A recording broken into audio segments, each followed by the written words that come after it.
Hello दोस्तों, स्वागत है आपका आज की एक नई हॉरर कहानी के साथ। तो कहानी सुनने के लिए तैयार हो जाइए। करण, यार राज तो दुबला लग रहा है। आर्मी स्कूल में होते हुए भी तेरी तबीयत तो ठीक है ना? राज, नहीं तो मुझे क्या हुआ है, मैं तो बिल्कुल ठीक हूँ। करण की बात को ध्यान न देते हुए राज खाना खाकर सो गया। तुम भी सो जाओ करण, सुबह दौड़ने भी तो जाना है।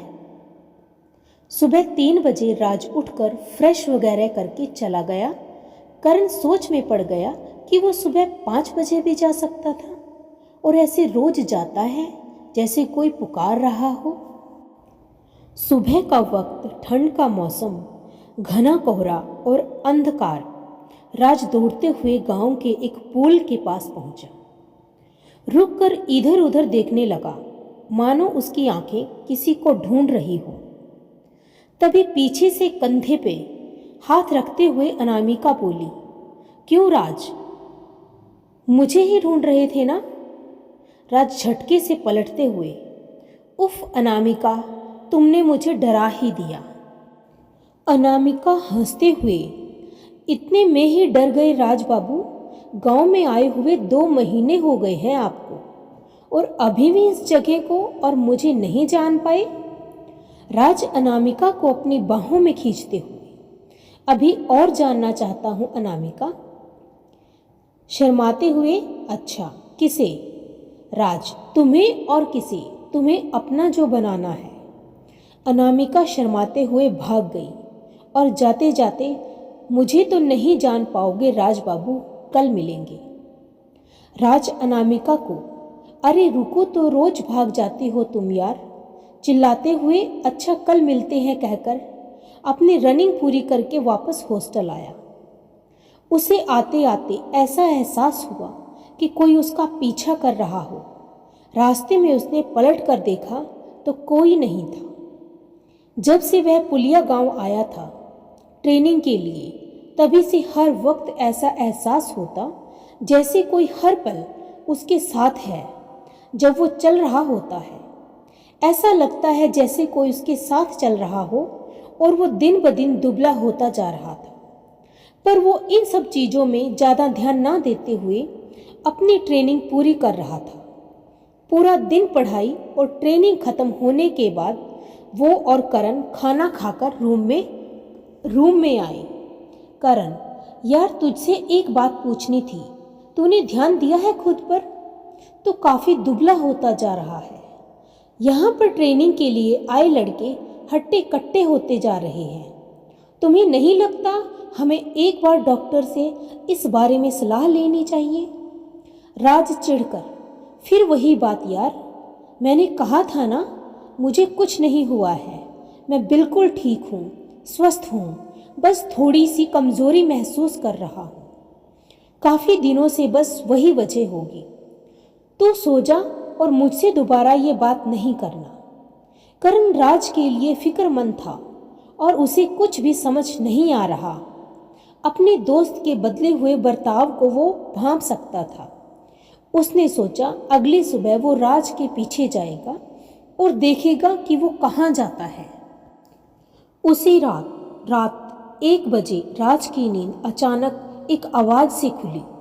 वो उठकर सुनने की कोशिश करने लगा कि आवाज़ कहाँ से आ रही है। उसने करण को उठाने की कोशिश की। राज, अबे करण उठना यार, कुछ आवाज़ें आ रही हैं बाहर से। करण, सोने दे यार, मुझे कोई आवाज़ नहीं आ रही। राज अकेले बाहर की ओर गया। आवाज़ें बाथरूम से आ रही थी और किसी औरत के रोने की आवाज़ें थी जो सिसक सिसक कर रो रही थी। राज बिना डरे बाथरूम के अंदर जाकर बोला, कौन है वहाँ, कोई है क्या? उसने देखा एक औरत एक कोने में लंबे लंबे खुले बालों से चेहरा छुपाए रो रही है। उसके पास जाकर राज, कौन हो तुम, क्या रो रही हो? राज हिम्मत करके उसे छूने ही वाला था कि पीछे से चौकीदार ने कहा, क्या कर रहे हो यहाँ और किसे बुला रहे थे? राज, आप देखिए ना, यह औरत रो रही है, इतना कहते ही राज ने नीचे देखा तो वहाँ कोई भी नहीं था। राज हैरानी से, अरे कहाँ गई वो औरत? अभी तो यही थी, मैंने उसे देखा था। चौकीदार, कोई नहीं है यहाँ, तुम जाके सो जाओ, इतनी रात में बेवजह ना उठा करो। राज, चौकीदार की बात सुनकर वो चला तो गया, पर उसके मन में बहुत कुछ चल रहा था। वो सोच रहा था, जो अभी देखा वो सच था या मेरा वहम। उसे उस रात ठीक से नींद नहीं आई। वो बार बार जो बाथरूम में हुआ उसके बारे में सोच रहा था। फिर रात के 3 बजे अलार्म बजा। राज चुपके से उठा और फ्रेश होकर रेडी हो गया। करण की भी नींद खुल गई थी। वो आंख बंद करके राज के जाने का इंतजार कर रहा था ताकि वो उसका पीछा कर सके। राज निकल कर चला गया, करण भी उसके पीछे पीछे। राज फिर उस गांव के पुल के पास खड़ा हो गया। करण दूर पेड़ के पीछे छिप के देखने लगा। करण, ये यहाँ के पुल के पास आकर क्यों खड़ा हो गया है? तभी एक सुंदर सी लड़की, लंबे केश, सुंदर नैन नक्श, आकर्षित कर देने वाला बदन, खूबसूरत सी साड़ी पहने हुए गांव के एक जंगल से आई। ऐसा लग रहा था मानो स्वर्ग से कोई परी धरती पर आ रही हो, दुल्हन की तरह सजी हुई। करण, कितनी खूबसूरत लड़की है यार, मुझे मिल जाए तो मैं यही शादी कर लूं, पर किस्मत तो मेरे यार की अच्छी है। ऐसा कहकर वो वापस चला गया। राज, आज तुम लेट हो मेरी जान, मैं एकदम टाइम पर हूँ। अनामिका, हाँ जी, तो क्या हुआ, रोज तो मैं आती हूँ ना, तुम तो सिर्फ आज ही आए हो। दोनों हाथों में हाथ डालते हुए बात करते करते जंगल की ओर चले गए। कुछ समय बाद 3:45 बज चुके थे और दोनों एक दूसरे की बाहों में खोए हुए थे। तभी अनामिका उठ खड़ी हुई, मानो उसे जल्दी हो जाने की। राज उसका हाथ पकड़ते हुए, रोज तुम क्यों इतनी जल्दी चली जाती हो? आज मैं तुम्हें कहीं नहीं जाने दूंगा। अनामिका, छोड़ो ना, जाने दो, मुझे काम है बहुत, और यहाँ किसी ने हमें देख लिया तो। ऐसा कहकर वो जाने लगी। राज, ठीक है बाबा, जाओ, पर कल लेट मत करना आने में। ऐसा कहते हुए वो वापस आ गया हॉस्टल में। राज के रूम पहुंचने पर करण उसे बताना चाहता था कि उसे अनामिका और राज के बारे में पता है, पर उसने उस वक्त कुछ नहीं कहा। जल्दी से राज और करण रेडी हुए। आज उनका फिजिकल टेस्ट होने वाला था, जिसमें वजन, कोई बीमारी वगैरह जांच होने वाली थी। 4-5 लड़कों के बाद राज की बारी आई। राज वेट मशीन पर खड़ा हुआ। उसका वेट देखकर वहां बैठे फिजिशियन हैरानी में थे। उन्होंने कहा, आपको कोई बीमारी नहीं है, आपके सारे रिपोर्ट्स नॉर्मल हैं, पर आपका वजन आर्मी ऑफिसर बनने के लिए बहुत कम है। राज का वजन 52 किलोग्राम हो चुका है। राज ने भी गौर किया कि पहले वजन 80 प्लस था और अब इतना कम। राज बिल्कुल विश्वास नहीं कर पा रहा था, ये क्या हो गया? राज ने देखा लाइन में लगे हुए सारे लड़के उससे मोटे हैं, हेल्दी हैं, एक राज ही सबसे कमजोर लग रहा है। राज समझ नहीं पा रहा था। इतने में करण आया। करण, तुम्हें अब यकीन हुआ? तुम्हें अपने हेल्थ की ओर ध्यान देना चाहिए दोस्त। राज, हाँ तुम ठीक कह रहे हो यार, मैं अपनी हेल्थ पर और अच्छी तरह ध्यान दूंगा। उस रात राज और करण दोनों खाना खाने के बाद अपने रूम में आए। फिर राज, करण तुझे एक बात बतानी थी। करण हंसते हुए, कौन सी बात? राज, यार कल रात वाली बात। करण, कल रात क्या? राज, अभी मैंने कुछ डरावनी आवाजें सुनी थी। करण ने कहा, हाँ तुझे मुझे उठाना भी तो था। क्या बात है? क्या हुआ था? मैं तो गहरी नींद में था भाई, इसलिए उठा नहीं। राज ने कहा, कल रात बाथरूम से किसी औरत के रोने की आवाजें आ रही थी और मैंने किसी औरत को बाथरूम में देखा भी, और जब से यहाँ आया हूँ तब से मैं उस औरत को देखता हूँ, कभी छत पर कभी बालकनी पर, और मुझे ऐसा लगता है जैसे कोई मेरे साथ है, हर पल हर वक्त कोई मुझे देख रहा है। मैं महसूस कर सकता हूँ उस चीज को। करण ने डर से कहा, ये क्या बोल रहा है तू? और ये सब मुझे तू आज बता रहा है? कौन है वो औरत? राज ने कहा, पता नहीं यार, मैंने उसे देखा था पर वो फिर अचानक कहीं गायब हो गई। शायद मेरा वहम होगा। मेरी तबीयत ठीक नहीं है ना, इस वजह से ऐसा लग रहा होगा मुझे। करण ने कहा, मैं तुझे एक बात बोलूं तो गुस्सा मत करना। मुझे लगता है तेरे पीछे कोई पड़ा है, कोई बुरा साया। राज गुस्से से बोलने लगा, क्या अनाप शनाप बक रहे हो?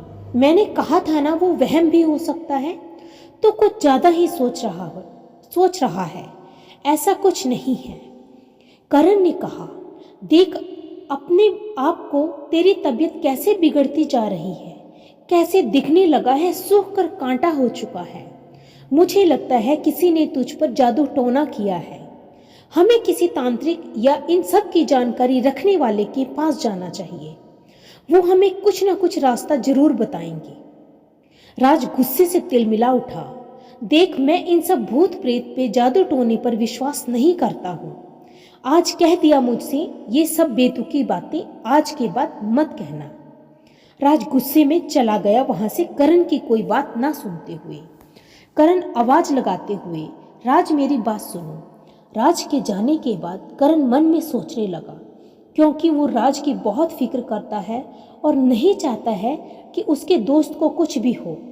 वो तय करता है कि वो कल ही अपने पिता को शहर से यहाँ बुलाएगा और उनको ये सारी बातें बताएगा। करण के पिता एक ज्योतिषी थे। उनको इन सब भूत प्रेतों की बहुत अच्छी जानकारी थी। राज गुस्से से बाहर बालकनी में खड़े होकर, पता नहीं कैसा दोस्त है, कुछ नहीं हुआ है मुझे, यहाँ के लोग ही पागल हैं। मैं कांटे की तरह सूख रहा होता तो सबको नजर आता और सबसे पहले तो अनामिका ही मुझे टोकती। वो भी तो मुझे यहाँ पर ही मिली है, तब से रोज सुबह देख रही है, मुझसे मिलती है। रात गुजर गई। सुबह 3:30 बजे राज और अनामिका मिले।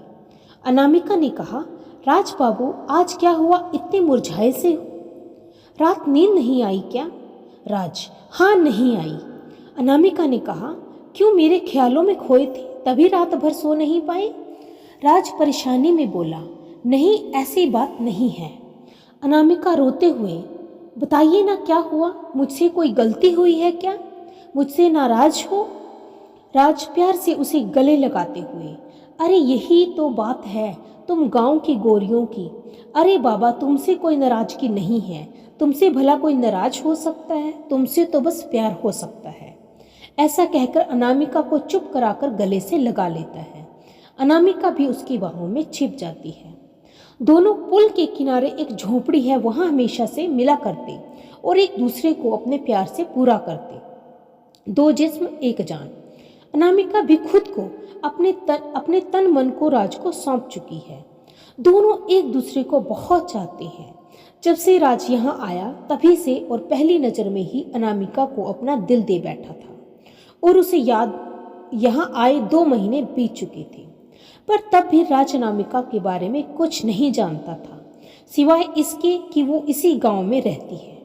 इधर करण ने अपने पिता को सारी बात बताई फोन पर और उनसे आज आने की जिद करने लगा, जिस पर पिताजी आने को तैयार हुए। पिताजी की नज़र राज पर पड़ते ही वो जान गए कुछ गड़बड़ है। राज ने कहा, हेलो अंकल जी, कैसे हो? राज को पता लगा पिताजी नॉर्मल ही अपने बेटे करण से मिलने आए हैं, उसका हाल चाल जानने। करण के पिता ने कहा, हाँ बेटा, कैसे हो? स्वास्थ्य तो ठीक है ना तुम्हारा? तुम पहले से काफी दुबले और कमजोर लग रहे हो, खाते पीते नहीं क्या? राज ने कहा, नहीं अंकल, ऐसी कोई बात नहीं है, मैं ठीक हूँ, बस थोड़ी कमजोरी है स्ट्रेस की वजह से। करण के पिता राज को देखकर सारी बात समझ चुके थे। करण के पिता ने कहा, तुम कुछ छिपा रहे हो, मैं तुम्हें देखकर तुम्हारे अतीत और वर्तमान में क्या चल रहा है देख चुका हूँ। करण के पिता एक ज्योतिष हैं, उनका नाम शरद शास्त्री है। राज कुछ समझ नहीं पा रहा था कि शरद अंकल ऐसा क्यों कह रहे थे। राज ने कहा, मैं कुछ समझा नहीं, आप मुझसे क्या कहना चाह रहे हैं और किस बारे में? शरद अंकल ने कहा, तुम्हारी ये हालत किसी बीमारी की वजह से नहीं है, उसके पीछे कोई और कारण है। करण ने मुझे सब बता दिया है। राज हंसते हुए बोला, ओह, तो आप भी इस बेवकूफ़ की बातों में आ गए। इसकी कोई बात सच नहीं है, वो सब मेरा वहम था, भूत प्रेत नहीं होती हैं। करण ने कहा, यार तू समझता क्यों नहीं है? जो हुआ वो तू बाबा से शेयर कर सकता है, वो समझेंगे तुझे। राज ने कहा, चुप कर जा, अब ऐसा कुछ नहीं है। शरद अंकल बोले, देखो बेटा, मैंने तुम्हारा चेहरा पढ़ा है, तुम बहुत बड़ी मुसीबत में हो जिसका तुम अंदाजा भी नहीं लगा सकते हो। तुम्हारे साथ तुम्हारे पास हर वक्त एक बुरा साया चलता है, और जिससे तुम मिलने जाते हो रोज सुबह, जिस पर तुम सबसे ज्यादा विश्वास करते हो, वो तुम्हें धोखा दे रही है। राज को शरद की बात का आश्चर्य तो हुआ कि उन्हें कैसे पता चला कि मैं किसी से मिलता हूँ, पर उसने सोचा तुक्का मार लिया होगा इन्होंने। राज चिढ़कर बोला, क्या कह रहे हैं अंकल आप? मैं आप लोगों की तरह अंधविश्वासी नहीं हूँ, और आप ये क्या कह रहे हैं कि मैं किसी से मिलता हूँ? मैं किसी से भी नहीं मिलता। शरद अंकल ने कहा, मैं अच्छी तरह जानता हूँ तुम किससे मिलते हो और किस हद तक तुम्हारा रिश्ता है उस लड़की के साथ। राज ने कहा, देखिए अंकल, मैं आपकी बहुत इज्जत करता हूँ, इसका मतलब ये तो नहीं कि आप मेरी निजी मामलों में दखल दें, आपको कोई हक नहीं है। करण ने कहा, राज, मैंने देखा है यार तुझे एक लड़की से मिलते हुए, तो झूठ क्यों बोल रहा है? राज गुस्से से बोला, तूने मेरी जासूसी की, तुझसे ये उम्मीद नहीं थी। करण बोला, तू रोज 3 बजे जाता है जबकि बाकी लड़के 4:30 बजे तक रनिंग के लिए जाते थे, तो बस वही पता करने के लिए मैंने तेरा पीछा किया था। राज चिल्लाकर, हाँ, मिलता हूँ उससे, प्यार करता हूँ उससे, शादी भी उससे ही करूँगा। शरद प्यार से राज को समझाते हुए बोले, तुम गलती कर रहे हो, वो तुम्हें ले जाएगी अपनी दुनिया में, बहुत देर हो जाए उससे पहले। राज, तुम उससे नहीं मिलोगे, उसे भूल जाओ। राज बोला, पर क्यों? और मैं क्यों ना मिलूं उससे? क्या बुरा है? वो एक लड़की है, मुझे चाहती है बहुत ज़्यादा। जब से मैं यहाँ आया हूँ उसने ही मुझे खुशी दी है, प्यार दिया है। शरद अंकल बोले, तुम समझते क्यों नहीं? क्यों अपनी मौत को न्योता दे रहे हो? एक प्रेतनी है, वो लड़की नहीं है। उसने तुम पर वशीकरण कर रखा है, तुम्हें अमावस की रात अपनी दुनिया में ले जाएगी। राज गुस्से से तिल मिलाते हुए, बस बहुत हुआ, मैं उस लड़की को पिछले 2 महीने से जान रहा हूँ, उससे मिलता हूँ। वो कोई प्रेतनी नहीं है, वो मेरी अनामिका है, मेरी प्रेमिका है वो, और उसके बारे में मैं एक शब्द भी गलत नहीं सुनना चाहता। आप जो मन में आया बोले जा रहे हैं। करण ने कहा, देख यार बाबा, तुझसे झूठ तो नहीं कहेंगे ना? वो ये सब अपने से बनाकर नहीं कह रहे हैं, उनकी बात में सच्चाई है। मैं जानता हूँ कि तुम्हें यकीन करना मुश्किल है, पर यही सच है। तुम इस बात को जितनी जल्दी स्वीकार करोगे, उतना जल्दी तुम उस प्रेतनी से आज़ाद हो पाओगे। राज बोला, तेरे बाबा के पास क्या सबूत है कि मेरी अनामिका प्रेतनी है? कुछ भी बोल रहे हैं। शरद अंकल ने कहा, ठीक है, मैं तुम्हें सबूत देता हूँ, ये लो रक्षा सूत्र। शरद अंकल ने राज को एक रक्षा सूत्र दिया और कहा कि कल सुबह जब तुम उससे मिलोगे, इतना इतना इतना ही कहना था कि राज ने गुस्से में उस रक्षा सूत्र को फेंक दिया। राज बोला, मुझे किसी रक्षा सूत्र की जरूरत नहीं है अपने प्रेम को परखने के लिए, मेरा अनामिका पर विश्वास ही काफ़ी है।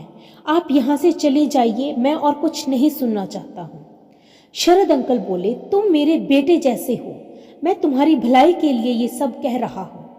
अच्छा, तुम मेरी एक बात का जवाब दो, वो तुमसे रात 3 से 4 बजे के बीच ही क्यों मिलती है?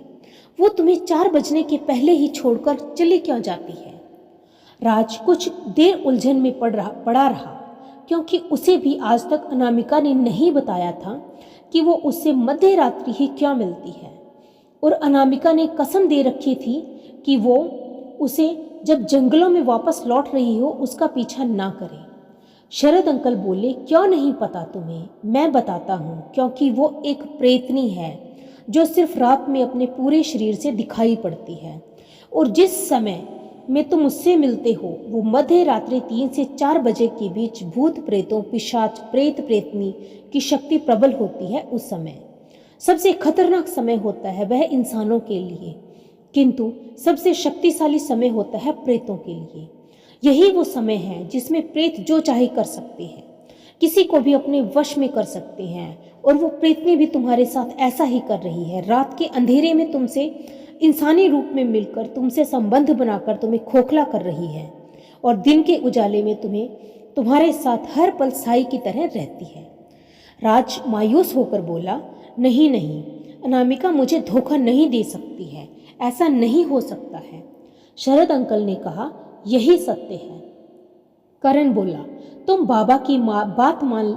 तुम्हें बाबा की बात मान लेनी चाहिए। मैं और बाबा नहीं चाहते कि मुझे कुछ हो। प्लीज यार मेरी बात मान जा। राज रक्षा सूत्र हाथ में लेते हुए गुरूर दिखाकर बोला, ठीक है, पर मैं अब भी ये सब मानने को तैयार नहीं हूँ, और आपके कहने पर ये नहीं कर रहा हूँ। मैं अपने लिए कर रहा हूँ कि आप मेरी अनामिका को गलत नहीं समझें। मैं अपनी अनामिका को परख कर आपको गलत साबित करूँगा। राज बोला, बताइए मुझे क्या करना है? शरद अंकल ने कहा, कल रात 3 बजे से 4 के बीच जब तुम दोनों एक दूसरे के करीब रहकर शारीरिक संबंध बना रहे होंगे, दोनों के शरीर मिल रहे हों, तब वो प्रेतनी इंसानी रूप को त्याग कर अपने असली रूप में आएगी, और रोज ही वो संबंध बनाते वक्त अपने असली रूप में होती है, जिसे तुम वशीभूत होने के कारण नहीं देख पाते, उसकी बाहरी सुंदरता में विलीन होते हो। पर कल जब वह अपने प्रेतनी रूप में आए, तब तुम्हें उसके शरीर के किसी भी एक अंग में इस रक्षा सूत्र को बांधना होगा, और जब वो प्रेतनी तुमसे अलग होकर जंगलों में जाए, तब उस रक्षा सूत्र के धागे की डोर से उसके पीछे जाना होगा, जैसे एक पतंग की डोर की धीरे धीरे खोलते हुए पतंग को हवा में छोड़ा जाता है। राज सब सुनकर काफी परेशान सा हो गया था। उसके साथ जो भी हो रहा था और ये सब बातों में उसका जरा भी विश्वास नहीं था। उसका दिमाग कहता है जो भी शरद अंकल ने कहा वो सच हो सकता है, पर दिल अनामिका को प्रेतनी मानने को तैयार नहीं था, और राज नहीं चाहता था कि सुबह हो, क्योंकि उसके मन में डर था अपने प्यार को खोने का। रात जैसे जैसे सोच कर बीती, सुबह 3 बजे राज उठकर उसी पुल के पास अनामिका का इंतजार करने लगा। दूर जंगल से अनामिका एक दुल्हन की तरह सज धज कर, लाल साड़ी, लाल चूड़ियां, बिंदी, पायल पहने छुम छुम करती आई। राज के मन में बहुत से सवाल थे और वो काफी परेशान सा था। अनामिका, क्यों राज बाबू आज फिर देर कर दी? लगता है तुम्हें मुझसे प्यार नहीं है, तभी तो मिलने की जल्दी नहीं रहती तुम्हें। राज बोला, नहीं ऐसा कुछ नहीं है। राज के मन में उथल पुथल चल रही थी कि वो अनामिका को सारी बात बता दे। नहीं नहीं, ऐसा नहीं कर सकता हूँ। अगर शरद अंकल ने कहा वैसा ना हुआ तो उसे बहुत बुरा लगेगा।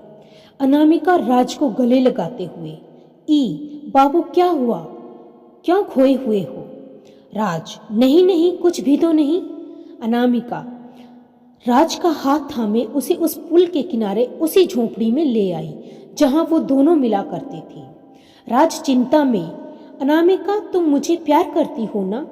तुम मुझे छोड़ तो नहीं दोगी ना? तुमने मुझसे कभी कुछ छिपाया तो नहीं है ना? अनामिका राज को खींचते हुए बोली, इन आंखों में तुम्हें प्यार नहीं आता क्या? मैं तुम्हें बहुत चाहती हूँ। राज खुश हुआ और उसे सीने से लगा लिया। अनामिका बोली, मैं आज जाहिर करना चाहती हूँ कि मैं तुमसे कितना प्यार करती हूँ, और राज के कंधे पर दोनों हाथ डालकर उसके बहुत करीब आकर बोली, राज मैं तुम्हें हमेशा के लिए अपना बना लूँगी। ठंड का मौसम और उस झोपड़ी में लकड़ियों में आग जल रही थी। दोनों एक दूसरे के बहुत करीब थे, एक दूसरे की गर्म सांसें महसूस कर रहे थे। राज पूरी तरह से बहक चुका था। राज अनामिका को गोद में उठाकर नीचे सूखी घास पर लेटा था और खुद अनामिका के बगल में लेट गया। अनामिका उसकी बाहों में आ गई। राज ने खुद को खो दिया अनामिका में। राज मदहोशी के सालों में भूल चुका था कि उसे परखने आया है। उसे तो बस वो अनामिका ही लग रही थी। दोनों जब चरम सुख में पहुंचे, इन सब के बीच जब राज की नज़र रक्षा सूत्र पर पड़ी, तब उसे होश आया और सारी बातें उसे याद आने लगी। उसने उसी वक्त जैसा शरद अंकल ने कहा था वैसा ही उसने किया। अनामिका का ध्यान भटकाकर उसके कमर पर उस रक्षा सूत्र के धागे को बांध दिया और सब कुछ हो जाने के बाद सोने का नाटक करने लगा। सुबह 3:58 में अनामिका को लगा कि वो सो चुका है और यही सही वक्त है यहाँ से जाने का। वो जंगल की ओर गई। कुछ मिनट में राज उस रक्षा सूत्र की डोरी छोड़ने लगा और उस डोरी को हाथ में लिए अनामिका के पीछे जाने लगा। कुछ दूर चलते ही अनामिका गायब हो गई। राज उसे इधर उधर ढूंढना शुरू करने लगा, पर वो नहीं मिली। राज उस रक्षा सूत्र के धागे को खींचते हुए एक जगह पहुंचा जहां उसे अंदाजा भी नहीं था कि ऐसा कुछ है। उसने देखा वो रक्षा सूत्र की डोरी जो अनामिका की कमर में बांधी थी, वो नीचे जमीन के अंदर धंसी है। वो थोड़ा घबरा सा गया और जमीन को खोदना शुरू किया और उसे जो मिला उसे देखने के बाद उसके होश उड़ गए। वो एक जगह डरकर सिमट कर रह गया। वहाँ नीचे जमीन के अंदर एक लड़की का कंकाल था और उस कंकाल की कमर में बंधी हुई थी उस रक्षा सूत्र की डोर। ये सब देखने के बाद उसके हाथ पैर कांपने लगे और उसे शरद अंकल की कई सारी बातें याद आने लगी और उसे अभी भी यकीन नहीं हो रहा था कि वो एक प्रेतनी से प्रेम कर रहा था। उसे बहुत यकीन था कि उसकी अनामिका प्रेतनी नहीं है, पर उसका दिल धोखा खा चुका था। सुबह हो चुकी थी। शरद और करण आए वहां राज को खोजते हुए। राज करण को पकड़कर चिल्लाकर रोने लगा जैसे वो पागल सा हो चुका। शरद और करण उसे समझा बुझाकर हॉस्टल में ले गए। राज विश्वास नहीं कर पा रहा था कि उसके साथ क्या हुआ। 2-3 दिन बीत गए और राज की तबीयत इस कदर खराब हुई कि उसके शरीर में मानो खून ही ना हो। शरद अंकल ने उसे एक ताबीज उसके हाथों में बांधने के लिए दिया। डॉक्टर भी अपना इलाज कर रहे थे। धीरे धीरे उसकी हालत में सुधार हो रहा था। पर एक रात सबके सोने के बाद राज को अचानक एक आवाज़ सुनाई पड़ी, राज बाबू, ओ राज बाबू, मेरे पास नहीं आओगे? राज पागल सा दौड़ता हुआ उस आवाज़ के पीछे जाने लगा। मैं आ रहा हूँ अनामिका, तुम कहाँ हो? प्रेतनी के जोर जोर से हंसने की आवाज़ आने लगी जिससे कोई भी सिहर जाए और पायल की छन छन आवाज़ से वो प्रेतनी राज के पास आई। राज बाहें फैलाए खड़ा है। प्रेतनी के करीब आते ही राज ने उसका भयानक रूप पहली बार देखा। प्रेतनी के लंबे बाल, लाल आंखें, चेहरे पर कटे फटे निशान, भयानक सा चेहरा, लंबे नाखून, उसके पैर उल्टे थे। ऐसा रूप देखकर कोई भी अपने प्राण खो दे। प्रेतनी गुस्से से भयानक आवाज में बोली, मैं तेरी कोई अनामिका नहीं हूँ, तुझे लेने आई हूँ, तेरा खून पीने आई हूँ। तुम सारे मर्द एक जैसे होते हो, तुझे जिंदा नहीं छोड़ूंगी। तूने भी मुझे धोखा दिया है, मेरा इस्तेमाल किया है। और उस प्रेतनी ने उसका गला दबाकर उसको ऊपर हवा में टांग दिया। राज छटपटाते हुए बोला, छोड़ दो मुझे। राज की आंखों के सामने अंधेरा छा गया। उसे देखकर बेहोश हो गया। सुबह जब उसकी आंख खुली तो वो हॉस्पिटल में था। उसे होश आते ही उसने सारी बात शरद अंकल से कही और उनसे माफी भी मांगी। शरद ने अपनी ज्योतिष तंत्र विद्या का प्रयोग कर उस प्रेतनी को वहीं उस जंगल में जिस जगह पर उस प्रेतनी का कंकाल था के पास बांध दिया। अब वो उस एरिया के बाहर कदम नहीं रख पाएगी और किसी को परेशान नहीं कर पाएगी।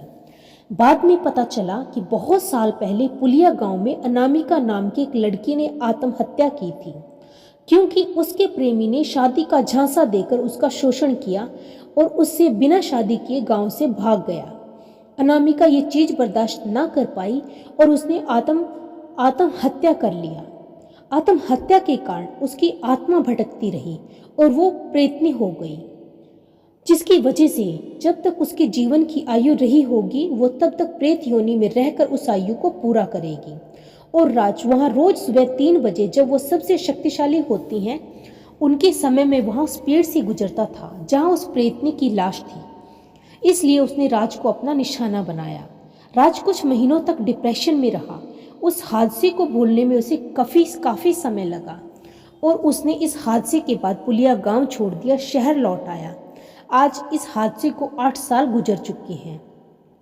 राज आर्मी का जवान बन चुका है, अपने देश के लिए कुछ भी कर सकने की चाह लिए। अब उसका प्रेम अपने देश के लिए है। राज की शादी हो चुकी है, वो अपने परिवार के साथ काफ़ी खुश है, पर आज भी वो उस गांव और उस हादसे के बारे में सोचकर सहम सा जाता है। तो दोस्तों, हफ्ते में 3 दिन इस तरह की कहानियाँ सुनने के लिए एवरी फ्राइडे, मंडे और वेडनेसडे वीडियो को लाइक कीजिए, चैनल को सब्सक्राइब कर लीजिए और बेल आइकन को जरूर प्रेस कर लीजिए ताकि हमारी नई वीडियो की नोटिफिकेशन आपको जल्दी ही मिल पाए। Thank you so much and stay tuned.